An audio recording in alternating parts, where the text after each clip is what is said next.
Buenas tardes.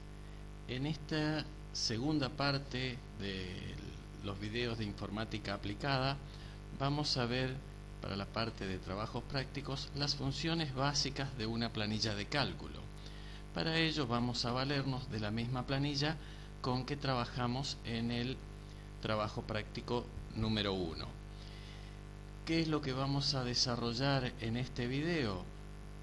Básicamente conocer el rango de celdas, las funciones básicas, algunos signos, la función entero, cómo rellenar una columna o una fila en forma automática y definir nombres de celdas. Comenzamos con las actividades. Tenemos la misma planilla con que estuvimos trabajando en el formato en el video anterior y ahora vamos a crear un cuadro. Esto de insertar filas ustedes ya lo saben. Insertamos unas filas y vamos a tratar de hacer algunos cálculos que nos permitiría con algunas funciones de la planilla de cálculo. Por ejemplo, obtener el total de las materias aprobadas. Sería la suma de todas estas materias. Para ello debemos conocer que cuando trabajamos con una celda se la identifica a través de la letra de la columna y el número de la fila, y si trabajamos con un conjunto de celdas se denomina rango de celda. En este caso tenemos el rango de celda que va desde H10 hasta H26. Acordemos que tenemos de la fila 10 hasta la fila 26 para aplicar nuestras fórmulas. Vamos a hallar el total de las materias aprobadas. Para escribir una función o fórmula, lo primero que debo realizar es colocar el signo igual.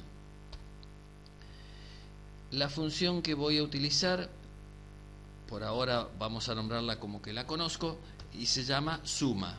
Escribo, es una función que existe dentro de la planilla de cálculo, abro un paréntesis, dentro de los paréntesis van los parámetros de la función, y acá podría escribir el rango que habíamos dicho, H10, dos puntos, H26, y cierro el paréntesis.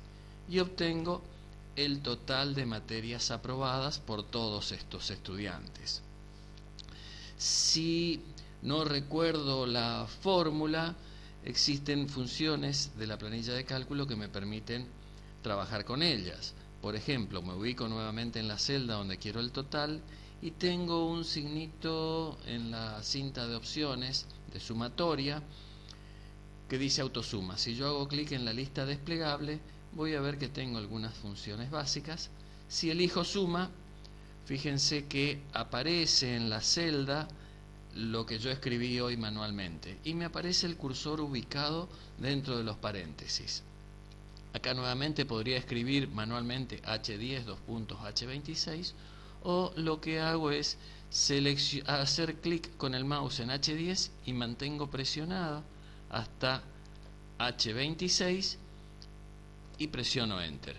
Voy a ver que llego a al mismo resultado obtenido cuando lo escribí manualmente, que es 293. Acá figura 293, pero en la barra de fórmula figura la función que apliqué para ese cálculo. Esta es la función suma. Si quisiera calcular el promedio de los promedios académicos, o sea, el promedio de esta columna, en lugar de la función suma tendría que usar alguna otra función. Me vengo a autosuma. ¿Cuál podrá ser para el promedio? Promedio. Selecciono la función promedio y selecciono el rango de celda donde están los promedios académicos, de I10 hasta I26. Con esto obtengo el promedio de los promedios académicos de todos estos estudiantes. De forma similar, puedo hallar el mayor promedio académico. Para ello existe la función max, en el cual escribo igual max, podría haber accedido a través de la función autosuma, y selecciono el rango donde están los promedios. Presiono Enter y tengo el mayor promedio académico, que es 9,92.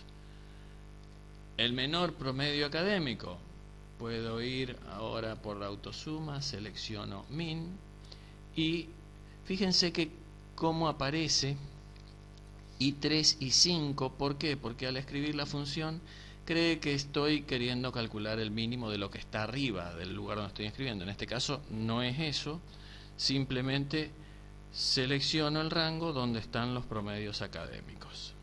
Presiono Enter y tengo el menor promedio académico. Para hallar la cantidad de estudiantes, tengo la función contar. La función contar permite contar la cantidad de celdas en el rango de celdas que contienen números. Si yo quisiera contar los apellidos, por ejemplo, de los estudiantes, la función contar no me devolvería nada porque ninguna celda contiene número. Entonces, si quisiera contar los estudiantes, por ejemplo, teniendo en cuenta el apellido, lo que debería usar es la función igual contara, que lo que realiza es contar todas las celdas en el rango de celdas que no están vacías. Entonces, selecciono donde están los apellidos, cierro paréntesis y veo que tengo 17 estudiantes. Voy a probar haciendo la misma función, la función contar con el rango de los apellidos. Puedo seleccionar acá, dice contar números. Si ustedes se fijan en la barra de fórmula o en la celda, dice igual contar, no contara. Y selecciono el rango donde están los apellidos y voy a ver que esto da 0. Si por el contrario con la función contar, en vez del rango de C10 a C26, cuento materias aprobadas, voy a obtener la misma cantidad, porque lo que conté son los números. Tengo que tener en cuenta que las celdas que contienen el valor 0 son celdas con un contenido numérico. Sería muy distinto si esta celda que dice 0 materias aprobadas, por ejemplo, estuviera vacía. Si suprimo el contenido de la celda, fíjense que acá ahora me apareció 16. ¿Por qué? Porque esta es una celda vacía, no contiene números. Si escribo 0, automáticamente, fíjense en el resultado acá de la función contar, van a ver que pasa a tener 17 porque cuenta los números en el rango de celdas.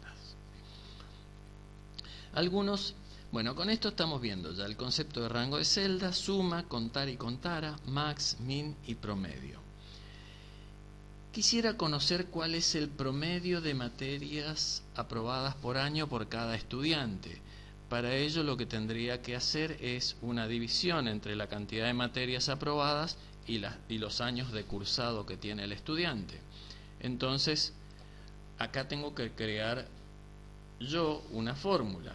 ¿Qué voy a hacer? La división de materias aprobadas dividido los años de cursado. ¿Cómo escribo la fórmula?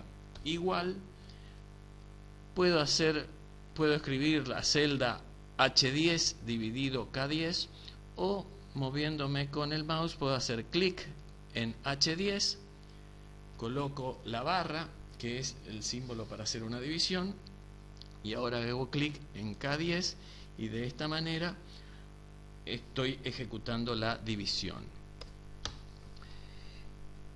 0,875 materias aprobadas por año tiene este estudiante. Tendría que hacer lo mismo para el segundo estudiante, para el tercero, para el cuarto. ¿Cuáles son una de las facilidades que tiene la planilla de cálculo? Que me permite realizar los cálculos repetitivos en forma automática. Si yo copio esta fórmula, me ubico en la celda, presiono Control C o edición copiar y selecciono el rango de celdas donde quiero que esté esa fórmula y presiono Control V o pegar, como sepan ustedes hacerlo. Fíjense que automáticamente me calculó la cantidad de materias aprobadas por año para todos los estudiantes. ¿Qué ocurrió con esta fórmula? Que era, recuerden, H10 dividido K10. Cuando la copié hacia abajo, automáticamente se actualizaron los números de las filas. Entonces, en el segundo estudiante quedó H11 dividido K11. H12 dividido K12 y así sucesivamente. Esto se conoce con el nombre de referencia relativa, porque de acuerdo al destino de la copia se va a actualizar los números de las filas o las letras de la columna si copiara hacia un costado. Bueno, analicemos el resultado de esta función que terminamos de realizar. Vemos que tenemos valores con muchos decimales periódicos, algunos con números enteros. En realidad acá lo que me interesaría es tener un número entero. Entonces podría aplicar en esta función la función entero.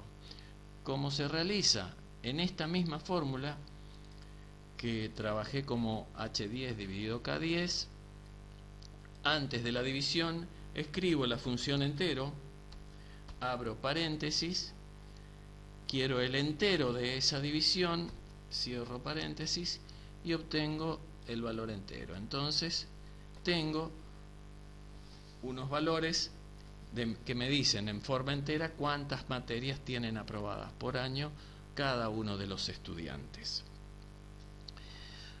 Otra de las acciones que podemos realizar con la planilla de cálculo es darle un orden o una secuencia a cada uno de los estudiantes. Entonces una de las consignas me dice insertar una primera columna orden y rellenar la primera columna que vaya de 10 en 10. Ya sabemos insertar columnas, hago clic en A, botón derecho, insertar, le pongo de título orden, copio el formato y lo pego y quiero que aquí aparezca de 10 en 10. Tengo varias formas de hacerlo, vemos la más sencilla, escribo 10 en la primera celda, escribo 20 en la segunda celda, selecciono ambas y llevo hacia abajo, automáticamente me generó una secuencia de 10 en 10 para cada uno de los estudiantes. Otra forma de hacerlos es a través de rellenar series. Escribo el primer valor, 10, selecciono el rango de celdas donde quiero que aparezcan los números y fíjense abajo de la función de autosuma tengo rellenar y ahí puedo decir series. Quiero rellenar la columna en forma lineal con incrementos de 10 en 10. Si no hubiese seleccionado el rango de celdas, tendría que poner un límite para que termine. Con esto construí lo mismo que hice con el rellenar luego de colocar el 10 y el 20. Por último, vamos a ver el concepto de definir nombres de celdas. Nosotros calculamos acá la cantidad de materias aprobadas, sumando desde I10 hasta I26. Lo que voy a hacer es voy a seleccionar el rango de celda donde están las materias aprobadas, voy a hacer clic con el botón derecho y le voy a decir definir nombre y le voy a poner como título como nombre a la celda Mat Upper de materias aprobadas. Aceptar. Una vez que tengo eso, lo que hago es independizarme del rango de celdas. Voy a ejecutar aquí al costado de este cuadro algunas funciones. Si yo escribo igual suma y escribo el nombre con que definí al rango de celdas, automáticamente tengo el total de materias aprobadas. Fíjense que ahora en la fórmula aparece el nombre con que definí el rango de celdas. Lo mismo podría ser si quisiera tener el promedio de materias aprobadas, igual o promedio de las materias aprobadas. 17,53 es el promedio. Este es el promedio de materias aprobadas. Esto que hablamos hoy es el promedio de los promedios académicos. De esta manera podemos construir las diferentes funciones y fórmulas. Entonces, recordemos, a nivel de tener que escribir una función o fórmula, necesitamos siempre empezar con el signo igual. Tenemos algunos símbolos, como vimos aquí, que es la barra, que es para dividir, el signo de más, que es para sumar, el guión, que es para restar, el asterisco, que es para multiplicar, y este símbolo que está acá, tipo sombrerito, que se utiliza para elevar a una potencia. Bueno, en el próximo video continuaremos con algunas funciones lógicas y más avanzadas. Hasta luego.